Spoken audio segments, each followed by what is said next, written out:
हम लोग input and output characteristic देख रहे थे ट्रांजिस्टर का। तो इनपुट कैरेक्टरिस्टिक तो उतना इम्पोर्टेंट नहीं है, आउटपुट कैरेक्टरिस्टिक को थोड़ा अच्छा से डीपली देखना होगा। और जनरली एनपीएन ट्रांजिस्टर का आउटपुट इनपुट कैरेक्टरिस्टिक से मतलब है कॉमन इमीटर कॉन्फ़िगरेशन में। ऐसे तो सब पॉसिबिलिटी आप देख सकते हो अपना नॉलेज के लिए। पीएनपी ट्रांजिस्टर का भी कॉमन बेस कॉन्फ़िगरेशन में, कॉमन कलेक्टर कॉन्फ़िगरेशन, लेकिन आपको ओनली फोकस करना है NPN transistor in common emitter configuration,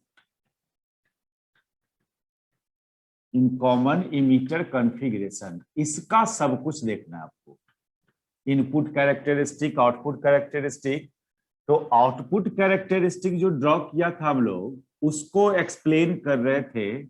बहुत सारे रीजन डिफाइन हुआ था आउटपुट कैरेक्टरिस्टिक में।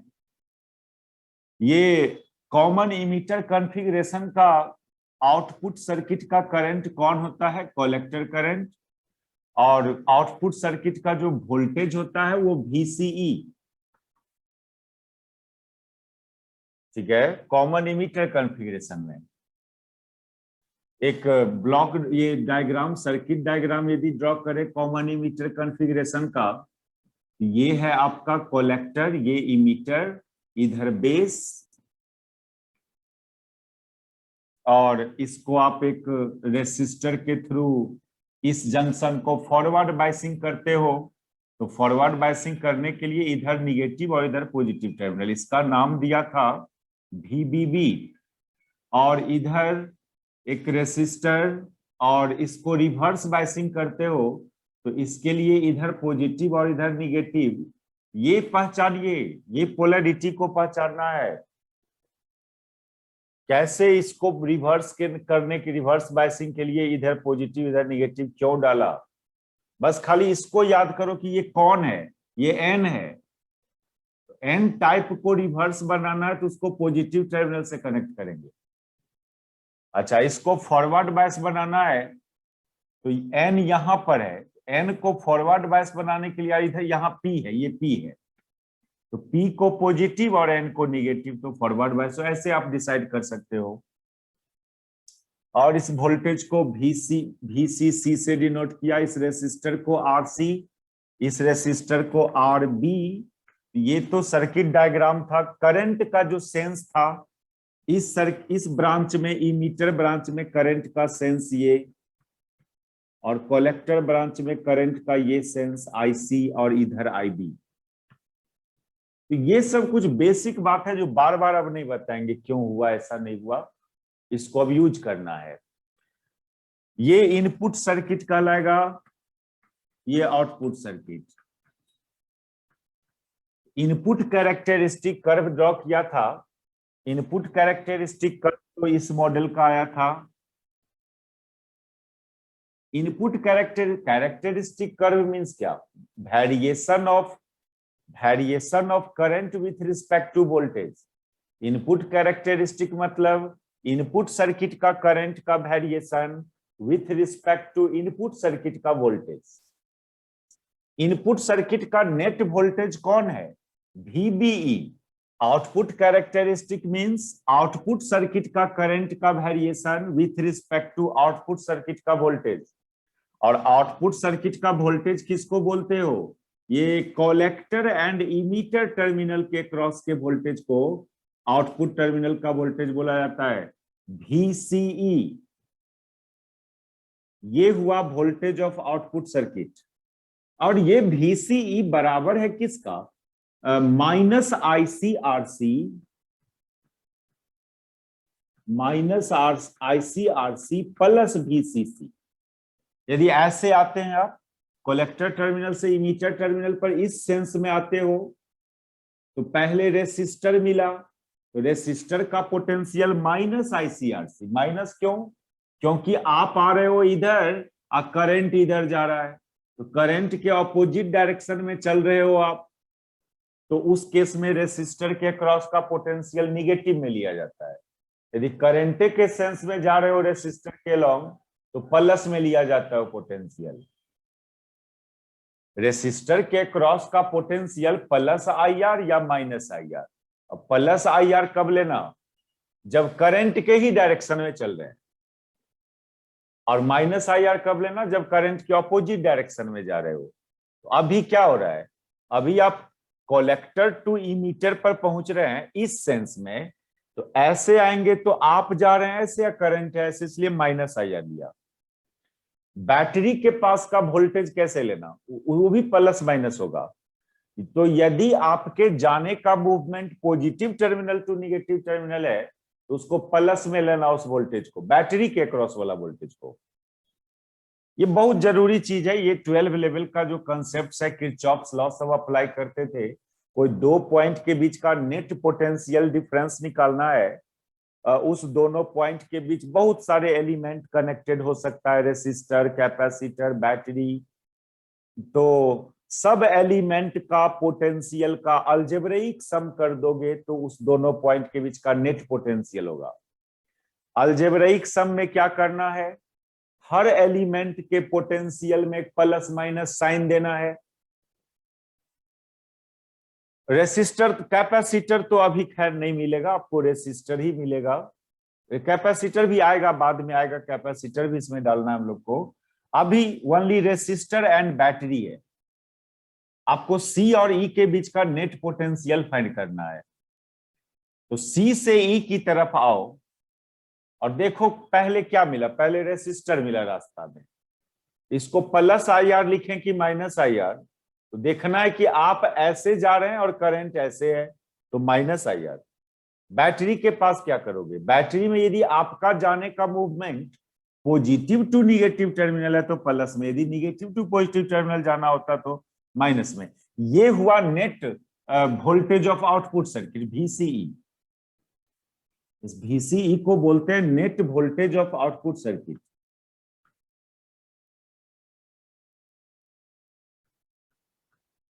Net voltage of output circuit.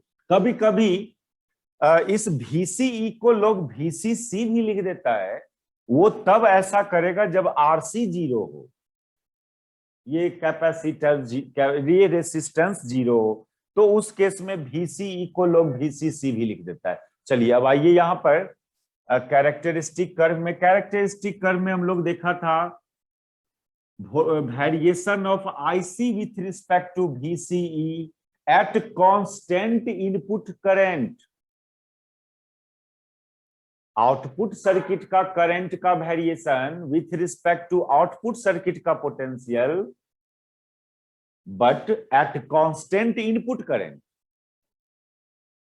मान लीजिए IB का वैल्यू जब 0 था, इनपुट करंट यहां IB है, बेस करंट है, ये जब 0 होगा तो ऐसा ग्राफ मिलता है IC और VCE के क्रॉस। IB को बढ़ाओगे तो IC भी बढ़ जाता है। एग्जैक्टली ये लाइन को एग्जैक्टली हॉरिजॉन्टल मत लेना, थोड़ा सा स्लैंटिंग रखना इस लाइन को, थोड़ा हल्का सा स्लोप देना इस लाइन में, एग्जैक्ट हॉरिजॉन्टल में ड्रॉ करना है। ये IB का वैल्यू मान लो 10 माइक्रो एम्पियर है, तो IC भी लगभग उतने ही होगा। IC का भी वैल्यू लगभग 10 माइक्रो एम्पियर होगा, जितना, सॉरी ये कॉमन इमीटर कॉन्फ़िगरेशन है ना, नहीं, IC का वैल्यू होता है मिली एम्पियर में और IB का वैल्यू होता है माइक्रो एम्पियर में। बेस करंट बहुत कम होता है और कलेक्टर करंट लार्ज है। कलेक्टर करंट का वैल्यू लगभग इमीटर करंट के बराबर होता है, IE के बराबर। ये पहले भी ये बात बोला था कि IC is approximately equal to IE, और एग्जैक्ट बात इसमें ठीक है ये। अब देखो, अब यदि फिर बेस करंट बढ़ाते हो तो कलेक्टर करंट फिर बढ़ता है, लेकिन collector current remain almost constant with respect to VCE। शुरू में VCE बढ़ाने से कलेक्टर करंट तो थोड़ा एक्सपोनेंशियली बढ़ता हुआ दिखेगा, देखो ये एक्सपोनेंशियल इंक्रीजिंग है, लेकिन एक सर्टेन वैल्यू के बाद VCE को बहुत ज्यादा बढ़ा दोगे तब जाके कलेक्टर करंट थोड़ा सा बढ़ेगा। यानी आप ऐसा बोल सकते हो कि हमारा जो कलेक्टर करंट है लगभग कांस्टेंट है विथ रिस्पेक्ट टू VCE। यानी आउटपुट वोल्टेज में चेंजिंग करेंगे तो कलेक्टर करंट में लगभग चेंजिंग नहीं होगा। इनिशियली थोड़ा सा कलेक्टर करंट बढ़ता है इस VCE को चेंज करने से, लेकिन बहुत सर्टेन सिलिकॉन सेमीकंडक्टर में तो ये लगभग 0.वोल्ट के आस, इतना वोल्ट तक जाओगे तब तक IC बढ़ेगा, लेकिन इतना वोल्ट के बाद कितनों बढ़ा लो इसको IC नहीं बढ़ेगा, ऑलमोस्ट इंडिपेंडेंट हो जाता है VCE से। वो ओनली बढ़ता है IC कब, जब IB बढ़ाओगे, इनपुट सर्किट का करंट बढ़ाओगे तब ये आउटपुट का करंट बढ़ेगा। आउटपुट के वोल्टेज में चेंजिंग करने से आउटपुट सर्किट का करंट में कोई चेंजिंग नहीं आएगा या बहुत कम चेंजिंग आएगा। देखो IC अचानक जंप कर जाता है IB में चेंज करते हैं तो, लेकिन VCE चेंज करने से IC में कोई चेंजिंग नहीं हो रहा है। ये सब हम लोग लिखेंगे, लैंग्वेज में लिखेंगे, इसको थ्योरी में लिखेंगे, अभी तो डिस्कस करते जा रहे हैं इस कैरेक्टरिस्टिक कर्व को। फिर आप ये मान लीजिए IB का वैल्यू हम लोग रखा था 20 माइक्रो एम्पियर, तब ये IC है। फिर IC का वैल्यू को और IB का वैल्यू को बढ़ाओगे फिर IC चेंज करेगा। तो इस तरह का ये कैरेक्टरिस्टिक कर्व आता है आउटपुट सर्किट का। ये सब थोड़ा पहले भी ड्रॉ किया हुआ है। देखिए there are 3 reasons, 3 reasons in output characteristic.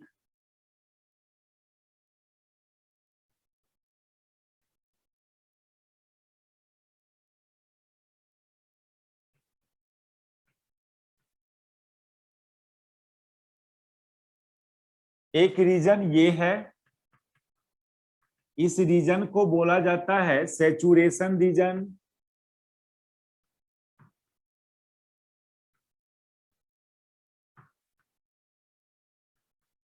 एक रीजन ये है, इसको कट ऑफ रीजन बोला जाता है इस आउटपुट कैरेक्टरिस्टिक का।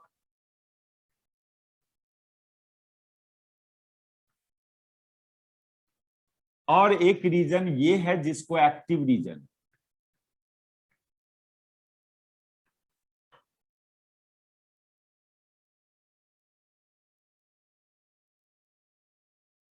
क्या है ये रीजन का डिफिनीशन, डिफाइन करें इस तीनों रीजन को। पहले हम लोग सैचुरेशन रीजन की बात करें।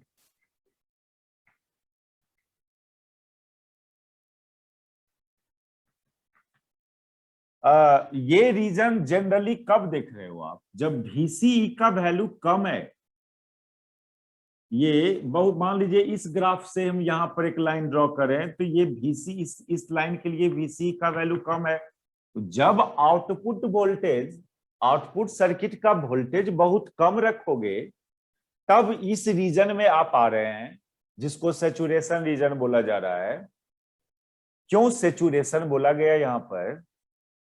सैचुरेशन बोलने का कॉज ये है कि इस केस में, इस रीजन में, यानी वोल्टेज VCE का वैल्यू इससे कम रखते हो यदि, तो क्या होता है कि जो इनपुट सर्किट का करंट है और आउटपुट सर्किट का करंट है वो दोनों एक दूसरे से इंडिपेंडेंट हो जाता है।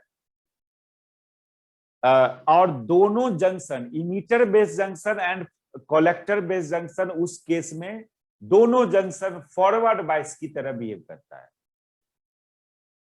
कैसे, क्यों? जब ये वोल्टेज VCE कम था तो emitter base junction and forward collector base junction both act as in forward bias. और जब दोनों जंक्शन फॉरवर्ड बायस में हो तो हम लोग क्या देखे थे, ये बात डिस्कस किए हुए हैं, जब दोनों जंक्शन फॉरवर्ड बायस में होगा तो आउटपुट सर्किट का करंट और इनपुट सर्किट का करंट दोनों एक दूसरे से इंडिपेंडेंट हो जाएगा। कोई भी करंट एक दूसरे पर डिपेंड नहीं करेगा। इंडिपेंडेंटली इनपुट सर्किट का करंट और आउटपुट करंट में कोई रिलेशंस एग्जिस्ट नहीं करेगा जब दोनों जंक्शन, और लार्ज करंट होगा आउटपुट सर्किट में भी और इनपुट सर्किट में भी। ये जब हम लोग बाइसिंग कर रहे थे तो 3 मोड ऑफ बाइसिंग बताया था, जब दोनों जंक्शन फॉरवर्ड में हो तो क्या होता है, उसका रिजल्ट क्या था जब दोनों जंक्शन फॉरवर्ड में था? तो आउटपुट का करंट और इनपुट का करंट एक दूसरे से independent, and there exist large current in output circuit and input circuit both. ये सब प्रॉपर्टी था। तो पहले तो लिखो कि in this when VCE will be very small, when VCE will be very small, then both junction that is कौन junction, EB junction and CB junction act as forward biasing,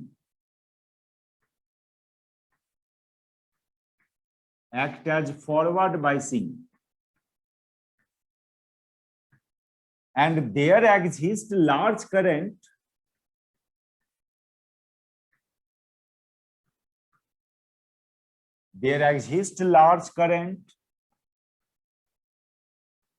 in both input and output circuit. Also, they are independent from each other.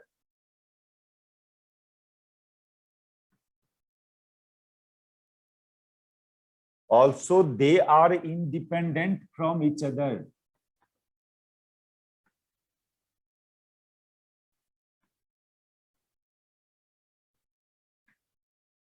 इसलिए saturation नाम रखा गया। Saturation बोलते हैं किसको, जब किसी चीज के वेरिएशन से उसमें कोई वेरिएशन नहीं हो, कांस्टेंट वैल्यू।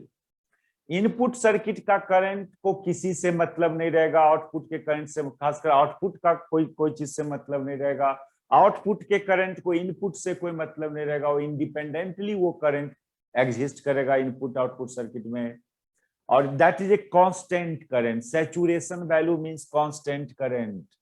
अब आप सोच रहे होंगे कि ऐसा कैसे हो गया कि जब VCE का वैल्यू कम रखा तो emitter base and collector base junction दोनों फॉरवर्ड बायस में कैसे आ गया? चलो नाम दे दिया हम लोग इस रीजन का सैचुरेशन रीजन। और सैचुरेशन रीजन में क्या होता है रियली में, दोनों जंक्शन फॉरवर्ड बायस में हो तो सैचुरेशन, उस केस में जो करंट होता है वो कांस्टेंट करंट होता है और लार्ज करंट होता है, इसलिए उसको सैचुरेशन करंट बोलते हैं। और सैचुरेशन करंट बोलने के चलते इस रीजन का नाम सैचुरेशन रीजन रखा।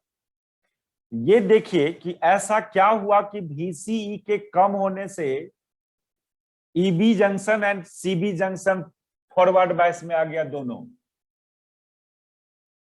देखो EB जंक्शन तो ऑलरेडी फॉरवर्ड बायस में रहता है।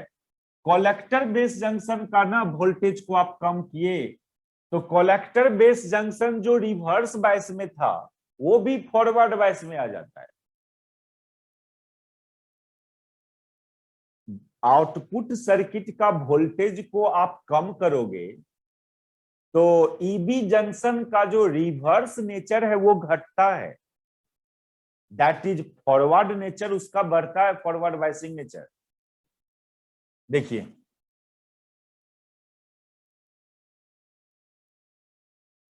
चलो ये C है, ये B है, ये है आपका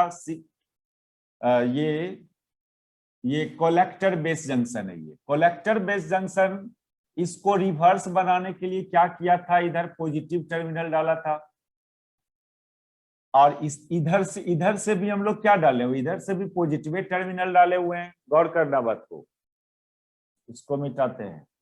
ये प्रूव करना चाह रहे हैं हम आपको कि दोनों जंक्शन यहाँ पर फॉरवर्ड बायसिंग की तरह बिहेव करने लगेगा जब इसका वैल्यू कम रखोगे तो देखो कैसे। ये वैल्यू यही VCC है या इसी को VCE भी बोल सकते हो। अभी रेसिस्टर हम नहीं लगाए हैं, रेसिस्टर जब नहीं लगाते हैं तो यही VCE VCC के बराबर होता है। ये पहले बोला था हम आपको।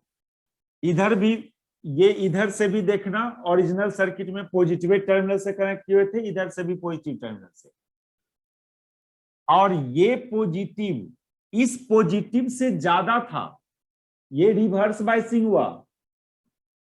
ये पॉजिटिव का वैल्यू इस पॉजिटिव से ज्यादा था। ये पॉजिटिव जब तक इस पॉजिटिव से ज्यादा होगा तब तक ये जंक्शन आपका फॉरवर्ड बाइस, सॉरी रिवर्स बाइस में रहेगा।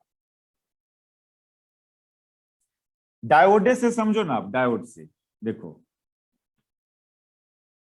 इधर एन टाइप है, इधर पी टाइप है ना, ये पी टाइप है ना, ये एन टाइप है। चलो, ये एन टाइप है, ये पी टाइप है। इधर से आप ये पॉजिटिव डाले हुए हो, और इधरों से ये पी टाइप को भी इधर से पॉजिटिव, ऐसे पॉजिटिव डाले हुए। आप देखिए, आप यहां पर ये फॉरवर्ड बाइस में कब रहेगा? जब ये वोल्टेज, ये दोनों प्लस पर है, इधर से भी प्लस डाला, इधर से भी प्लस डाला। ये रिवर्स बाइस में कब रहेगा? जब एन टाइप का पोटेंशियल कम हो और पी टाइप का पोटेंशियल ज्यादा हो, तो ये रिवर्स बाइस में रहेगा। लेकिन ये पोटेंशियल कम नहीं हो कि इसको यदि बढ़ा दे, सॉरी,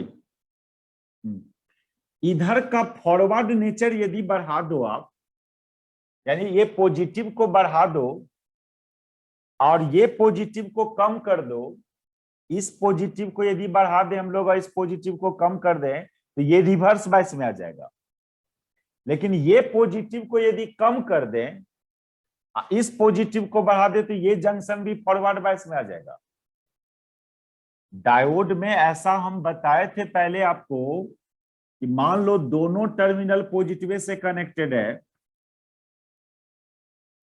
ये भी पॉजिटिव से कनेक्टेड है, ये भी पॉजिटिव से कनेक्टेड है, तो इसका फॉरवर्ड बाइसिंग के लिए ये ज्यादा होना चाहिए, ये कम होना चाहिए।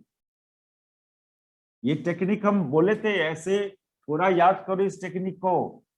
क्या बोल रहे हैं फिर से समझो। ये इधर प्लस, मान लीजिए +2 वोल्ट है और इधर मान लीजिए +4 वोल्ट है, तो क्लियरली ये फॉरवर्ड बाइस हुआ।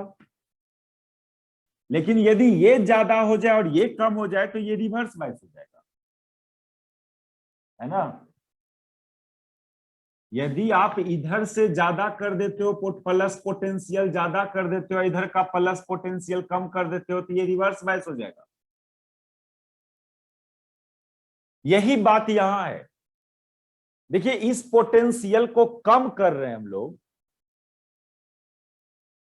VCE को कम करना यानी इस पोटेंशियल को कम करना, ये पोटेंशियल एज इट जैसे वैसे ही है। तो जब ये पोटेंशियल कम होते जाएगा, तो इस जंक्शन का फॉरवर्ड नेचर बढ़ते जाएगा, और ये पोटेंशियल जितना ज्यादा होगा, ये पोटेंशियल इसका फॉरवर्ड नेचर कमेगा, और ये पोटेंशियल जितना कम होगा, इस जंक्शन का फॉरवर्ड नेचर बढ़ेगा।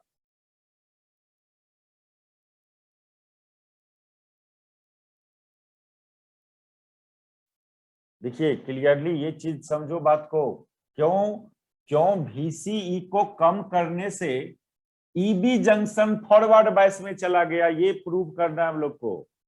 VCE को कम करने, ये VCE है, ये कम होगा, जितना कम होगा, इस डायोड का, यहां जो जंक्शन डायोड है उसका फॉरवर्ड नेचर बढ़ेगा। आप यहीं से देखिए ना, यहां से इस दोनों कॉन्फ़िगरेशन में कौन फॉरवर्ड में कौन रिवर्स में? ये रिवर्स में है। कब रिवर्स में है? जब ये पोटेंशियल लार्ज है। और यही डायोड फॉरवर्ड बायस में कब है? जब ये पोटेंशियल कम है। वही तो बोल रहे हैं कि ये पोटेंशियल कम होगा तो इस जंक्शन का फॉरवर्ड नेचर क्या होगा? ज्यादा होगा। फॉरवर्ड और रिवर्स के लिए जरूरी नहीं है कि पी टाइप को पॉजिटिव से और एन टाइप को निगेटिव से तभी ऐसा होगा। दोनों को पॉजिटिव से कनेक्ट करोगे तब भी फॉरवर्ड हो सकता है, दोनों को निगेटिव से कनेक्ट करोगे तब भी फॉरवर्ड हो सकता है। बस यहां पर ये देखना है कि पी टाइप का पोटेंशियल एन टाइप के रिस्पेक्ट में ज्यादा है कि कम है। तो ये जैसे ये दो गो स्ट्रक्चर देखो, दोनों को तो पॉजिटिव से कनेक्ट कर रहे हैं, लेकिन इस केस में ये फॉरवर्ड बायस में है और इस केस में ये रिवर्स बायस में है। तो अपना डायोड रिवर्स बायस में कब है? जब एन टाइप का पोटेंशियल ज्यादा है तो रिवर्स बायस में है, और जब एन टाइप का पोटेंशियल कम है तो वो फॉरवर्ड बायस में है। तो यही बात तो यहां किया जा रहा है आपको कि इसका ये एन टाइप है, एन टाइप का पोटेंशियल को जितना कम करोगे आप, इस जंक्शन का, ये जो जंक्शन है यहां पर, उसका फॉरवर्ड कैरेक्ट नेचर बढ़ेगा। यानी और देखो, ईबी जंक्शन तो ऑलरेडी हमारा फॉरवर्ड बायस में है ही। ये ईबी जंक्शन था, ये तो ऑलरेडी मेरा फॉरवर्ड बायस में है। और सीबी जंक्शन जो मेरा था रिवर्स बायस में, उसको भी हमने फॉरवर्ड बायस बना दिया। पोलैरिटी चेंज करके फॉरवर्ड नहीं बना रहा है, पोलैरिटी वही रहने दे रहा है, बस इसका वैल्यू को कम कर दे रहा है, इसका पोटेंशियल के वैल्यू को कम कर दे रहा है। ठीक है, किसी को रिवर्स बायस से फॉरवर्ड बायस में ले जाना है तो जरूरी नहीं कि पोलैरिटी को रिवर्स कर दो, आप वही पोलैरिटी रहने दो, बस उस पोलैरिटी का जो वोल्टेज का वैल्यू है उसको कम या ज्यादा करो। तो एन टाइप हमारा पहले रिवर्स बायस में था। कब रिवर्स बायस में था ये? जब ये पोटेंशियल लार्ज था, मान लो +4 वोल्ट पर था ये पोटेंशियल, तब तक ये रिवर्स बायस में था। लेकिन जब इस पोटेंशियल को हमने +4 से +2 पर कर दिया तो ये क्या, ये जंक्शन किस बायसिंग में चला गया? फॉरवर्ड बायसिंग में चला गया। यानी ईबी जंक्शन भी, सीबी जंक्शन भी चला गया फॉरवर्ड बायस में। कब? जब इस पोटेंशियल को आपने कम कर दिया। वही तो बोला जा रहा है यहाँ कि VCE को जब कम कर दिया तो हमारा सीबी जंक्शन भी चला गया किसमें? फॉरवर्ड बायस में। ईबी जंक्शन तो पहले से भी फॉरवर्ड में, यानी दोनों जंक्शन फॉरवर्ड बायस में चला जाता है। और जब दोनों जंक्शन फॉरवर्ड बायस में चला जाएगा तो क्या प्रॉपर्टी पर है हम लोग पहले, कि दोनों सर्किट का करंट एक दूसरे से इंडिपेंडेंट हो जाएगा और लार्ज करंट फ्लो करेगा। उसी को सैचुरेशन करंट, क्योंकि saturation means constant value of and large current. चलो ध्यान देना, ये कोई जंक्शन को फॉरवर्ड बनाना, दोनों जंक्शन पॉजिटिव टर्मिनल से कनेक्टेड है, P type and N type दोनों पॉजिटिव से कनेक्टेड है। फिर कैसे हम उसको फॉरवर्ड में ले जाएं, कैसे हम उसको रिवर्स में ले जाएं? अब देखो, कट ऑफ रीजन को डिस्कस करें हम लोग। ये कट ऑफ रीजन कहां दिख रहा है आपको? जब इनपुट करंट 0 है। ठीक है, दूसरा रीजन को डिस्कस करें, कट ऑफ रीजन। CU ना,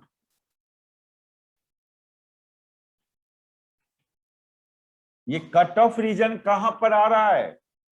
जब IB 0 है। This reason exist